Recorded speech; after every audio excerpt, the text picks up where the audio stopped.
3 मजदूरों की हत्या, ये कहानी आपको हैरान कर देगी। क्राइम की कहानी में आज बात करेंगे बिहार के गोपालगंज के 3 मजदूरों की बेंगलुरु में हुई निर्मम हत्या की, जिसने सभी को चौंकाकर, सभी को हैरान कर रख दिया। तीनों ही मजदूर बेहद कम उम्र के थे, परिवार को छोड़कर प्रदेश कमाने गए थे, छुट्टियों में घर आने का वादा कर गए थे, लेकिन लौटकर नहीं आए। लौटकर आया तो परिवार के बेटे का शव, जिसे देखकर मां बेसुध हो गई तो परिवार में कोहराम मच गया।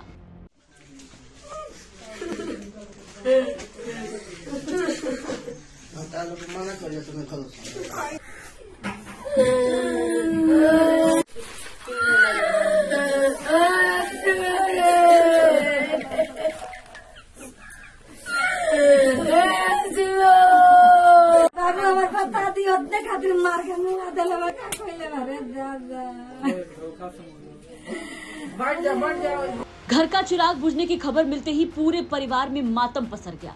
घर के लाल को खोने के बाद परिवार वालों का रो रो कर बुरा हाल है। इस घटना ने सभी को हिलाकर रख दिया। घटना के बारे में बताया जा रहा है कि पूरा विवाद एक फोन कॉल को लेकर हुआ। होली को लेकर सभी मजदूर एक जगह पार्टी करने पहुंचे थे। वारदात बेंगलुरु के सरजापुर इलाके की बताई जाती है। मृतकों की पहचान गोपालगंज के थावे थाना क्षेत्र के पिठौरी गांव के रामाधार यादव के 21 वर्षीय पुत्र राधेश्याम यादव, द्वारिका राम के 20 वर्षीय पुत्र अंशुरा और मठ गौतम गांव के ओम प्रकाश शाह के 22 वर्षीय पुत्र दीपू कुमार के रूप में हुई है, जबकि घायल युवक रामाधार यादव का पुत्र बिरबल यादव बताया जाता है। हत्या की वारदात में शामिल सभी आरोपी गोपालगंज के पिठौरी गांव के रहने वाले हैं, जिन्हें बाहर बुलाकर इस घटना को अंजाम दिया गया। घटना के संबंध में बताया जाता है कि सभी युवक होली को लेकर एक निर्माणाधीन अपार्टमेंट में पार्टी कर रहे थे।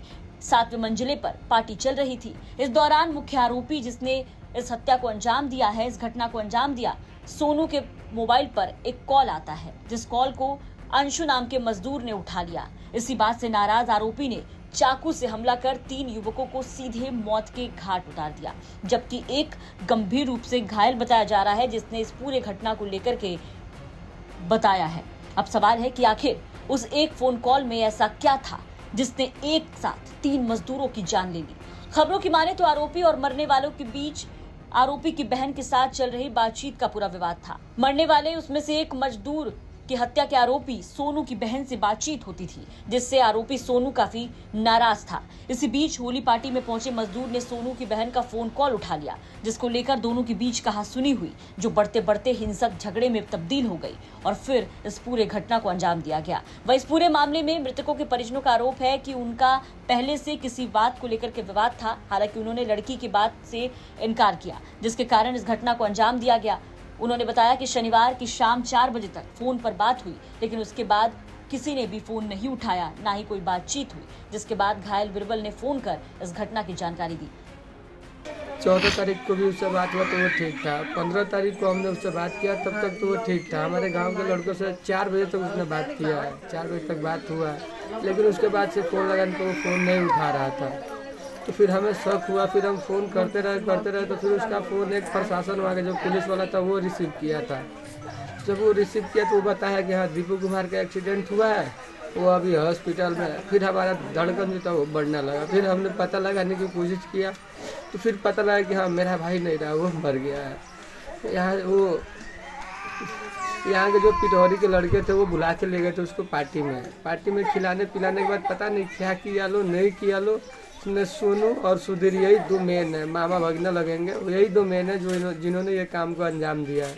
इसमें 4 बंदे को मारने का कोशिश किया गया था, जिसमें 3 तो मर गया था, लेकिन एक का ब्रेन फटा, फिर भी वो बच गया। तो उन्होंने वही सब कॉल करके बताया वहाँ से कि ऐसा ऐसा बात है, ये चीज़ हुआ। वो बाबू में बंगलोर कमाने गया था, गरीब आदमी है। वो अपनी बहन को अपने शादी के घर के चक्कर में मजदूरी करने गया था। वहाँ सोनू और एक आदमी और सुधीर ने उसको फ़ोन करके अपने रूम को बुलाया है लोग, वहीं उनको हत्या कर दी गई है। शनिवार को दिन की बात है। कैसे आपको जानकारी मिली? ये गांव में कोहरा मचा था, कोई कहा करे तुम्हारा भी लड़का है उसमें। मेरे मोबाइल पर फोन नहीं आया था। वहीं इस पूरे मामले को लेकर पुलिस ने क्या कुछ कहा वो सुनिए।